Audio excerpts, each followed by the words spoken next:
Welcome to the Reality Revolution. I'm your host, Brian Scott. The intention of today's episode is for you to discover your power, to assert yourself. One thing you should be aware of that right now you have all the power you need, but oftentimes we're not aware of the power that we have. Right now, for many of you following this episode, you might find yourself in what we've called the gap. That thought of what it is you want and the actuality of it. In order for you to move through the gap into your wish fulfilled, you must discover your power.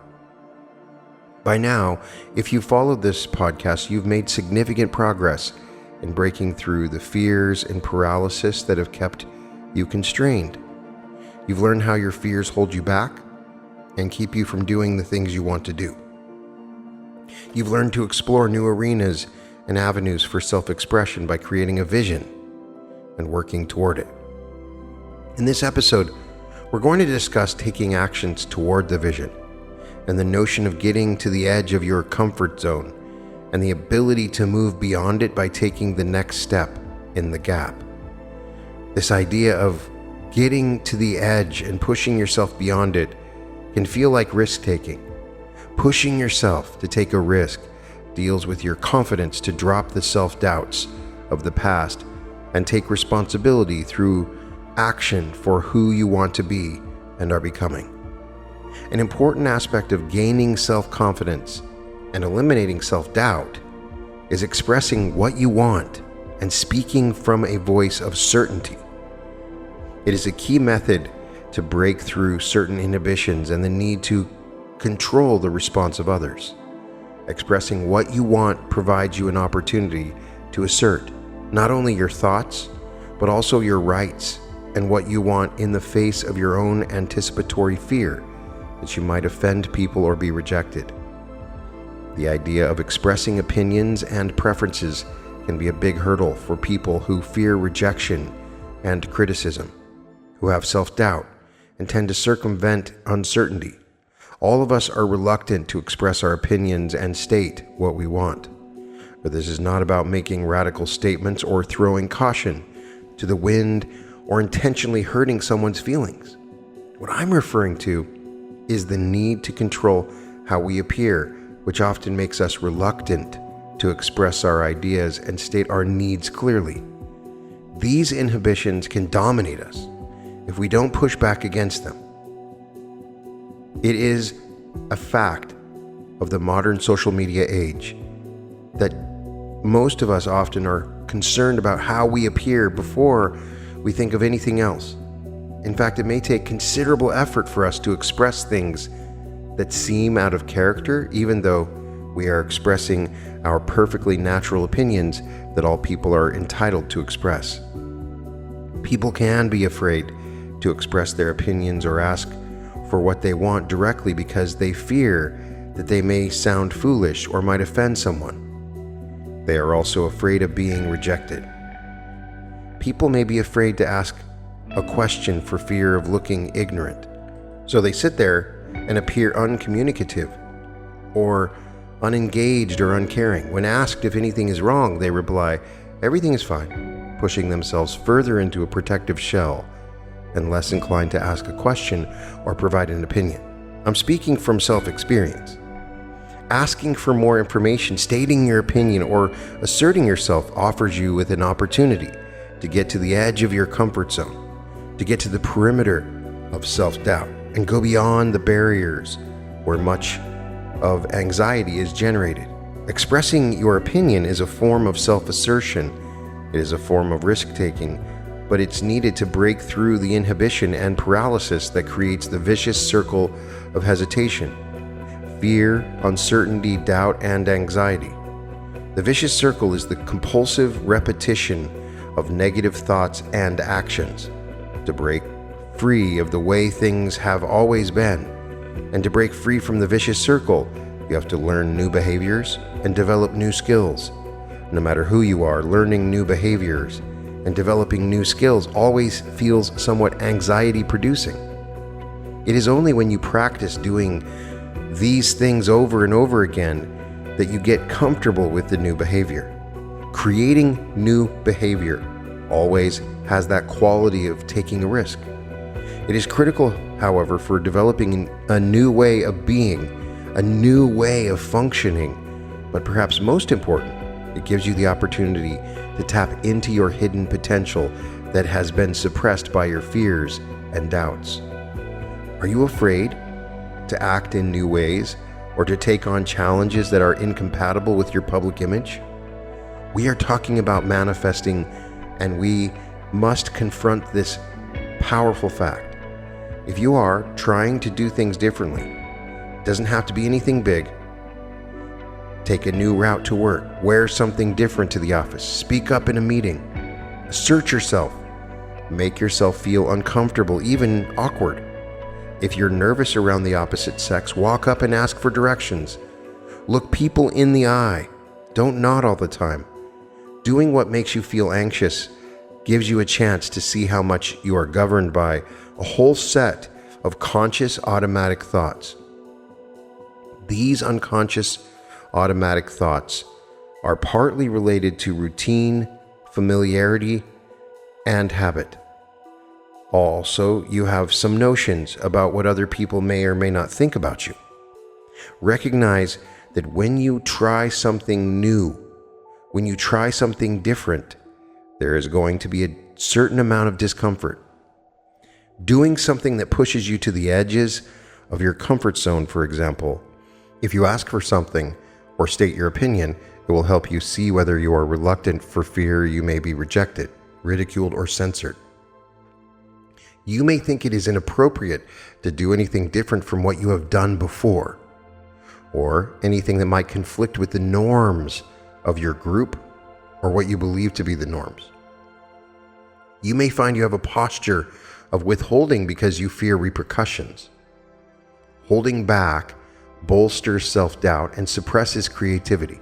It builds up internal tension, resentment, and frustration. At the same time, it keeps alive the fears of retaliation and catastrophe. People avoid taking risks not only because they fear ridicule, but also because anxiety is going to come up. It is just uncomfortable to do something new or different. Yes, of course, there will always be a certain amount of anxiety when you do anything new or different from your normal routine. The difference between this anxiety and the anxiety you experience because of fear is that fear-based anxiety is rooted in past experiences, past fears, and learned inhibitions.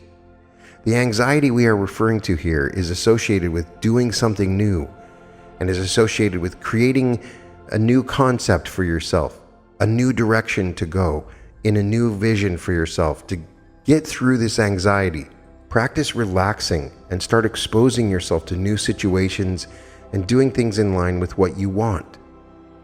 I'm finding this more and more as I coach people that they have an idea of what they want, but they are simply unwilling to assert themselves and take that chance and move forward because of fears of how they will look. There is no promise of living a life without anxiety. In fact, there will always be anxiety. Life and living it is about a certain amount of anxiety. It is inescapable. Of course, we don't want overwhelming anxiety or panic, but this is different. It's about getting comfortable with your bodily responses, your physical sensations, the rapid thoughts that sometimes occur in anxiety-producing situations. You can and should start interpreting these anxious moments in a new way. Start interpreting these feelings in terms of being exciting. To interpret the anxiety-producing situation as an exciting situation, see the situation in terms of challenging and opportunity for growth. Switch your fear-based thoughts of the situation to thoughts of being exciting, stimulating, a chance to test your mettle. Try this exercise. Push yourself to the edge of where you feel comfortable. To get to the edge, ask yourself these questions. What is a stretch for you? What do you want to do but have been afraid to do? Where are you hesitating? Where do you stop? What life ideas and principles are causing you to hesitate and stop? These are important questions. Whatever is a stretch for you, look beyond your automatic reaction of I don't do that or I can't. I have talked to somebody that has the most beautiful voice and is so incredibly smart and wise, and I've said, you got to make some videos. I would listen to you talk all day. And they literally said, I don't do that. And I can't. I was so sad when I heard this. So I want you to overcome these limitations that you may have built in that in many cases are just automatic reactions. Describe the physical sensations you experience that may be contributing to your reluctance to act. Write these down, but don't censor or edit your thoughts when you write them. Review and reflect on what you've written. And recognize you can act in the face of anxiety. In reality, all growth is learning to do new things in the face of discomfort. Everyone faces some amount of discomfort when they take on something new. If you want to create a reality, you are taking on something new, unless it's incredibly subtle, and in most cases it's not. To the extent you can learn to relax, you can begin to discover the world is an incredible place where every moment offers an opportunity to grow. To reinvent yourself, to create your reality, you must take risks. When you take risks, you push yourself past the edges of what is familiar. Where there is no risk-taking, there is no growth, and there is no reality creation. In a sense, you're dying, you're stagnant. This is the trap of fear. In other words, not doing or trying something new is a repetitive trap caused by fear. Whenever you try to do something new, it is going to feel a bit risky. If you get this sensation, instead of doing nothing, take the risk. Taking the risk, pushing yourself to the edge, makes you more aware of the resistance that comes up and blocks you. When you take a step out onto the edge of your comfort zone, when you try to do something that feels uncomfortable, you have a choice. You can step back into your comfort zone, or you can push past it and try to do whatever it is. You can choose to speak up in the meeting, or you can remain silent. You can volunteer to write that paper, or not volunteer. You can make that call to the customer, or not pick up the phone. You can say hello to somebody while shopping, or walk past the person. You can choose, in that moment, to do whatever it is that makes you feel anxious, which is something you would normally be reluctant to do. The choice between retreating and going forward occurs in an instant. It happens in a second, in a flash. This is the moment anxiety sends you retreating. By being present and feeling the anxiety, you can recognize this specific point in time as your chance to do something different. Instead of retreating, it is your cue to step into the anxiety. You can use it as a cue to press forward. Emerson said, "Do the thing you fear, and the death of fear is certain." Now, I'm not talking about jumping out of an airplane without a parachute, or even driving over the speed limit. It is doing the things that move you closer to your vision, to the reality that you want to create, in the face of the things that make you feel uncomfortable, vulnerable, and uncertain. This is what I've found in talking to hundreds of people and finding particular masters in the law of attraction and reality creation. They're really good at what they do. They always seem to manifest what they want. And there's one thing I notice with them. Maybe it's not a secret, but they move past their comfort zone. We all have a certain comfort zone. For many of us, it's the front door. We simply don't want to go outside and meet other people. But we all have a certain comfort zone that we're unwilling to move beyond, and that keeps us in the reality that we're trying to change. Not moving forward, retreating back into your comfort zone is the trap. You have a comfort zone. The fear, the anxiety, the uncertainty all lead to self-doubting behaviors, hesitation, not giving it your all, not throwing yourself at the opportunity in front of you, and missing a ton of life's experiences. These systematic, characteristic behaviors of staying in your comfort zone are protective measures designed to help you stay where you are and avoid anxiety, versus taking a chance to step beyond what you know and tap into your true potential, into your true power. People who have had a traumatic experience may identify a new situation as anxiety-producing, even though the new situation is unrelated to the traumatic event. They have similar anxious feelings, but the situation is not the same. However, they don't always look at the circumstances. They rely on the anxiety as a signal that another traumatic event may occur, and this drives them to avoid many unrelated situations. Unfortunately, we are all like the person who has had a traumatic experience. Maybe not to the same degree, but when we feel the anxiety, we tend to link it to something bad, something related to the past that we don't want repeated. In this way, the anxiety keeps us from moving forward. The challenge for you is to take on the risk and put yourself in a situation that makes you uncomfortable. Now, I have said many times, the feeling is the secret. Neville Goddard repeatedly says that. So you might ask, Brian, if I'm uncomfortable and anxious, aren't I going to create more situations where I'm uncomfortable and anxious? I'm saying that the anxiety and uncomfort is just a signal that you're about to move into your wish fulfilled. It's a wall that is formed by your subconscious mind in some cases that you need to move beyond. That anxiety is always there. It is in the nature of how you're imagining. And I'm saying that this comes up as a roadblock because of your imagined normal reality that is blocking it. Yes, the imagination is the result of much anxiety. And a lot of times, there is a subconscious tendency for us to remain stuck in our current situation and not step into that gap. How can we tap our hidden potential if we are too concerned about failing? How can we tap our hidden potential if we're too concerned that we are going to be ridiculed or rejected? How can we tap our hidden potential if we're too concerned about our self-image, which we have spent so much time and effort protecting? The problem for most of us is that we do not recognize when we link our present anxiety to our old fears. We have been operating on automatic pilot for so long that we naturally assume the anxiety is related to the present situation. We don't understand how we link the present to the past, and we do not see how it's affecting us. This link between the past and the present is powerful.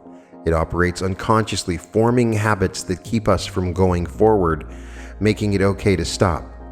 The past is creating our reality.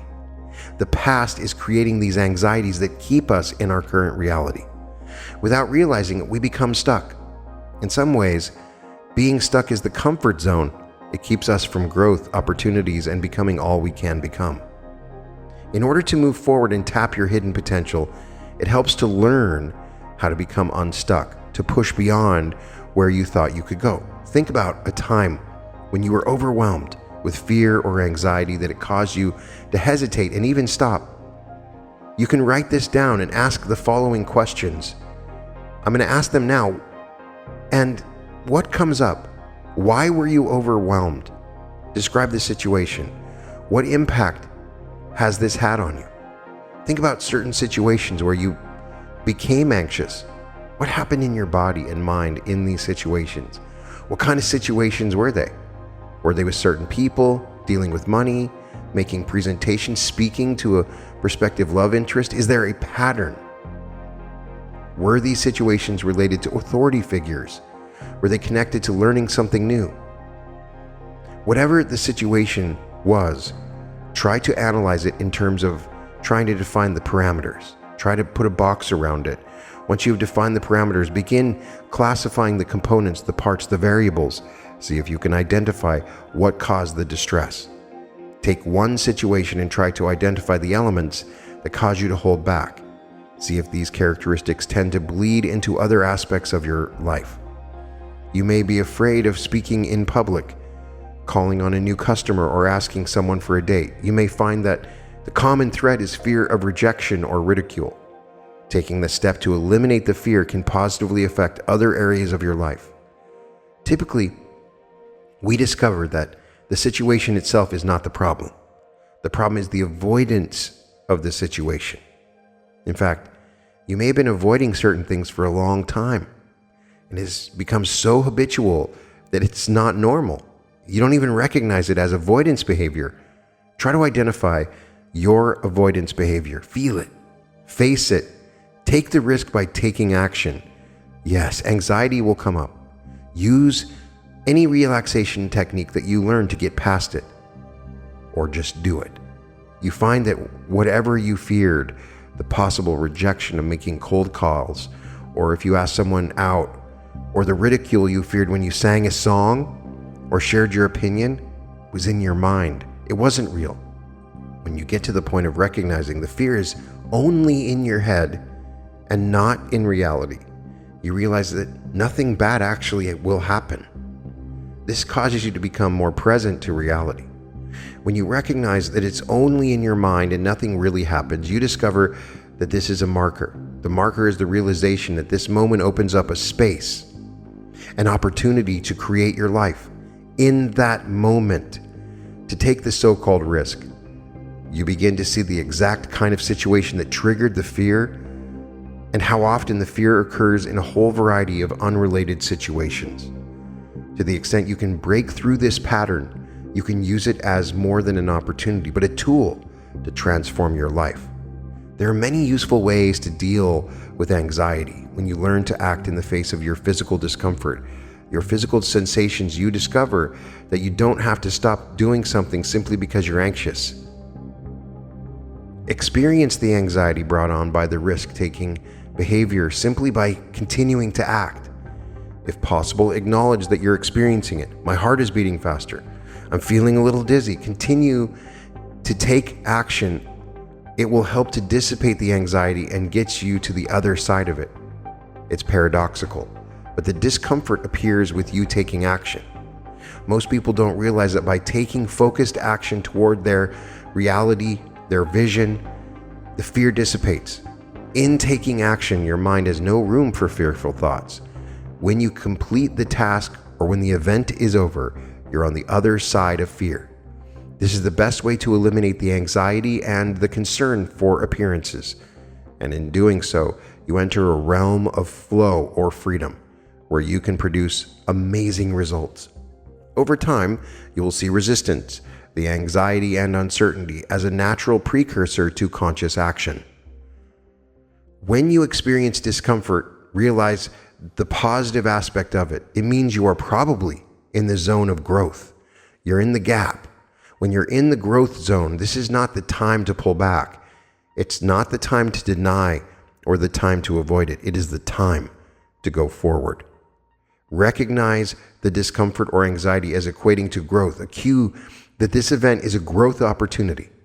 This is a mindset change. It is reframing the feeling of discomfort and using it as an opportunity to push forward, to develop your talents.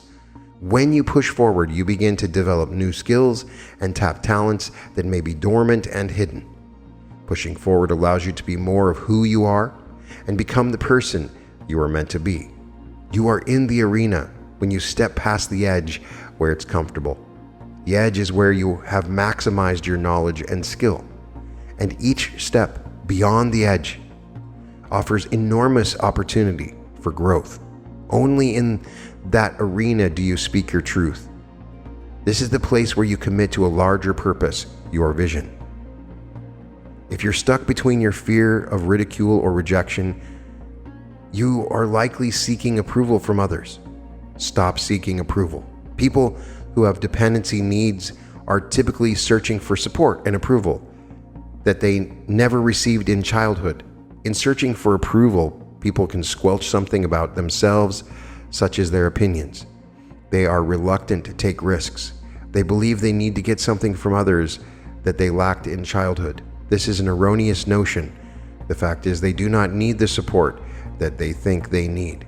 One of the problems with depending on the approval of others is that it leads to a lack of assertiveness, a fear of asserting what they want, doing things they need to do, expressing who we are.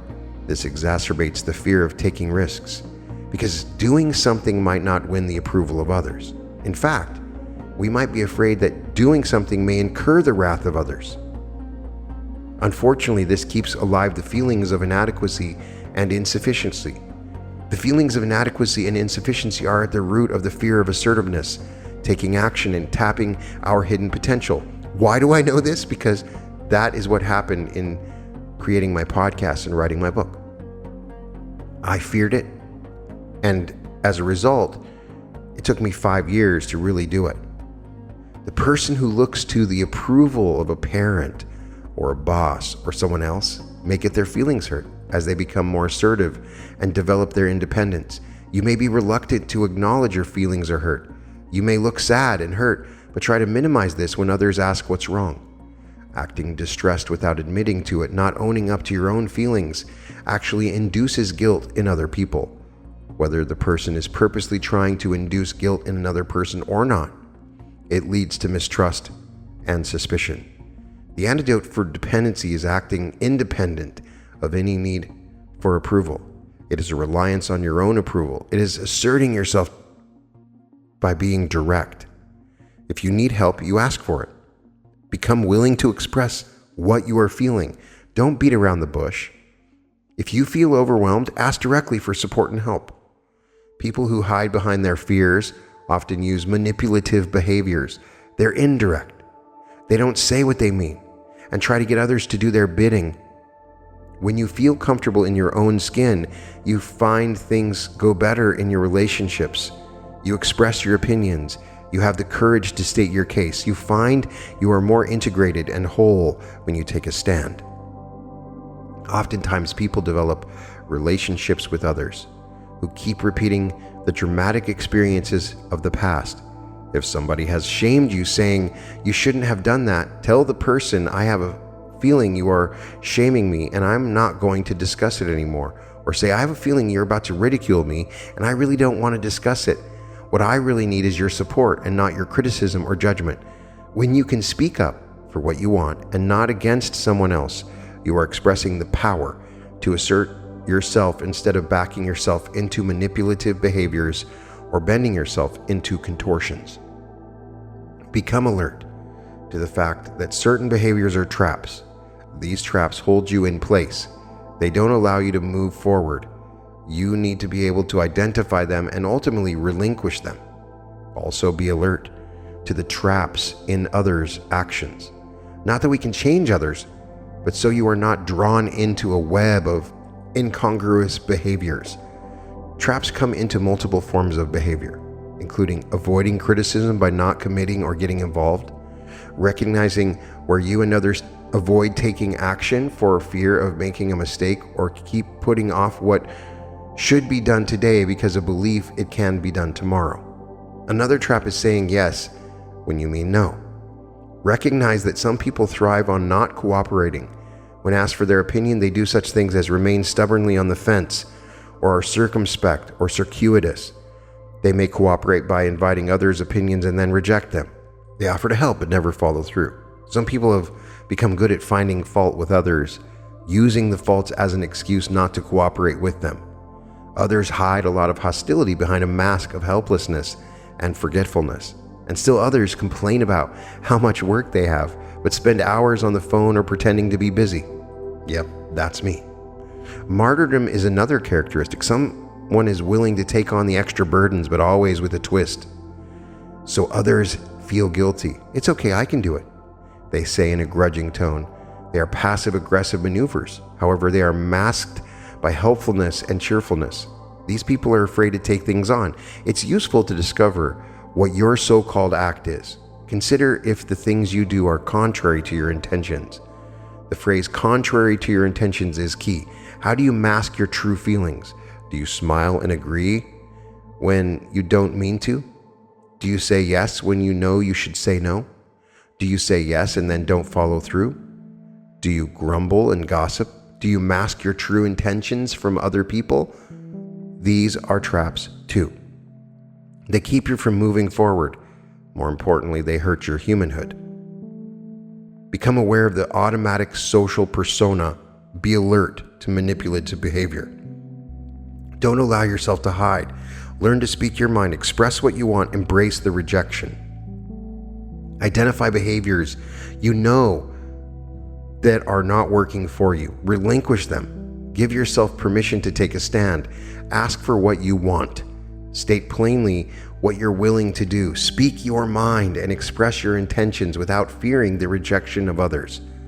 The fear that comes from speaking your mind is your concern for the opinions and approval of others and the need to please them. Not speaking your mind reinforces your concern and causes you to behave in a manner that will supersede your own real needs. People who are afflicted by fear and self-doubt sometimes have a problem with acceptance. They want to make sure that people accept them, so they're helpful. They try to please others in an attempt to get others to like them all the time. They bend over backwards to be kind, to be nice, in order to be accepted. This creates a facade. They hide their opinions. They view the idea of doing what they want to do as possibly losing the approval of others. They are endlessly agreeable in an effort to be liked. These are traps. People invent elaborate schemes to avoid saying no. They invent behaviors that circumvent their true intentions to be agreeable and avoid confrontation. These elaborate schemes twist them into all sorts of shapes. After a while, the person no longer knows who she is or what she wants, and instead of being liked and respected, people are not sure who they are dealing with, which creates a superficial relationship with no foundation of trust and reliability. Self-assertion is important to your growth and involves risk-taking, stating your opinions, and asking for what you want. Self-assertion is expressing of the self. It isn't being rude or making unnecessary demands of others. It is taking a stand for your vision, not against others. It is saying yes to your preferences. Expressing your opinions and expressing what you want may feel risky, because what if they don't agree? You'll find it doesn't matter. It's just important to pursue what you want, as well as to say no to things you don't want, especially when you prefer to do something else. Now, I am not saying that you should argue with people. You will never win an argument. There is no argument that you will win. Even when you're right, you'll always be wrong. This is not telling you to make arguments with people. You're not asserting yourself in those cases. You're simply trying to portray that you know something or you know better, and that's not the case. But it's about being able to say no. It's about being able to assert yourself. There is value in being able to say no if you don't want to pursue something. The inability to say no or state what you want keeps you stuck. The ability to say no is one of the simplest and clearest ways to establish boundaries. It is also a simple and clear way to begin to establish your identity. The ability to say no allows you to start functioning in the world in a more genuine way than you may have been functioning up until now. When you say no to things that you cannot do because of other commitments or time constraints, or because it is not in line with your vision, you begin to discover that people respect you more. You begin to discover even if people are a little frustrated with your no, it doesn't damage the relationship. However, it does change the relationship. The relationship becomes more positive in that there is more frankness and truthfulness in it. When you are more straightforward, you begin to realize this is a better way of relating to people. Your yes becomes stronger. People give you the space to be who you are and allow you to become whoever you want to be. Learn to say no, but also state your yes. Learn to express your opinions. Learn to state what you want from others. Asserting yourself may produce a little anxiety. You may be frightened to do it because you've spent all your life pleasing others and trying to be accepted. You have to establish a thought pattern, a strong belief that saying no may hurt the relationship and could cause the person not to like you. However, this is not the case in reality. This kind of tissue shows up in a variety of situations where the person who has self-doubt and does not like uncertainty is confined to a limited number of activities because he or she is reluctant to take action without the approval of others. When you have an opportunity to say no, it's almost a built-in exercise where you begin to discover that there is freedom that comes from the ability to say no. Even if people around you begin to become annoyed at you because you are saying no, or they are annoyed at the changes you're making, you do not need to react. You can and should ride out the discomfort. When you ride out the discomfort, you are allowing your mind to stop reacting and get to a calm state. When you stop reacting and continue riding out the discomfort and making changes, you can begin to recognize that the critical thing in your life is to define your own objectives and take action directed toward those objectives. Once again, if you find yourself becoming a little uncomfortable, you begin to realize how much you're governed by the need for approval from others, and you may learn that this is the root cause of your fear and anxiousness, and it's taking away your power. Recognize no matter how well-intentioned you are, trying to be helpful to get approval from other people creates a harmful dependency.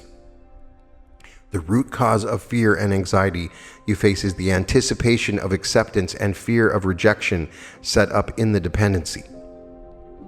See the irrationality of the connection between these two polar opposites. Anytime you may be uncomfortable, it is an opportunity to ask yourself, why? Why am I feeling this discomfort? And learn that you can ride out the discomfort. It's okay to state what you want, and you can begin to discover the discomfort is never debilitating as you imagine it to be. No really grave or serious consequences are going to result from it. If you go to a conference and you're given an option between a yellow or blue folder, and you want to have the yellow folder, you don't say, it's okay, I can have either one. If you truly want it, then you say, I want the yellow folder.